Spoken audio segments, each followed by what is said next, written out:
Bisan kasugod na ang election period ni Antong Enero 9, pagapod-apod o hinabang sa dakbayan sa Mantawi sa mga nabiktima sa Bagyong Odette, way nalapas nga lagda. Si Nico Serino sa report.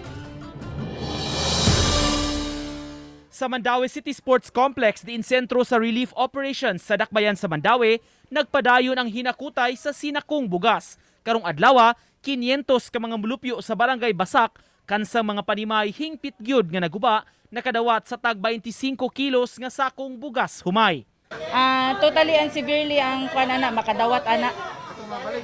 O katong guba jud kayo. Samtang laing pinutos nga may tag na po ka kilong bugas humay ug tubig mainom, iapod-apod sab alang sa mga biktima sa bagyo, kansang mga balay partially damaged. Matod ni Stella Marie Alosilio, team leader sa relief operations sa City Social Welfare Services, human niini, apura na ang tanang mga panimay sa tag na po ka kilong bugas humay biktima sa bagyo o dili. O matagaan jud tanan og 10 kilos sa ang tanan. Unahon sa tong sa mga partially jud.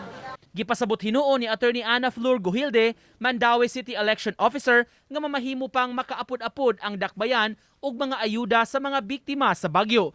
Pwede ra gyapon na ipadayon pa. Sa totoo wala rin mga provision. Wala ka. Diha pa na mo come in kung musugod na ang campaign period sa local. March, no? March 25. Midugang si Gohilde nga bisan sa sulod na sa campaign period ug gustong muhatag ang dakbayan og financial assistance, mamahimo gihapon kining mahatag apan ipaagi sa usa ka non-government organization. Ang mupatigayon ana, it will be headed by Red Cross. Unya dapat walay mga politiko or mga taga-administration nga magpakita. Samtang gipahibaw ni Gohilde nga naatol nga nalakip ang dakbayan sa Mandaue sa Alert Level 3 nga mipatuman sila og work from home. Nakadawat sila og kamanduan gikan sa COMELEC Central Office sa work from home scheme sa miaging semana dihang mibalik pagsaka ang mga kaso sa COVID-19 sa National Capital Region.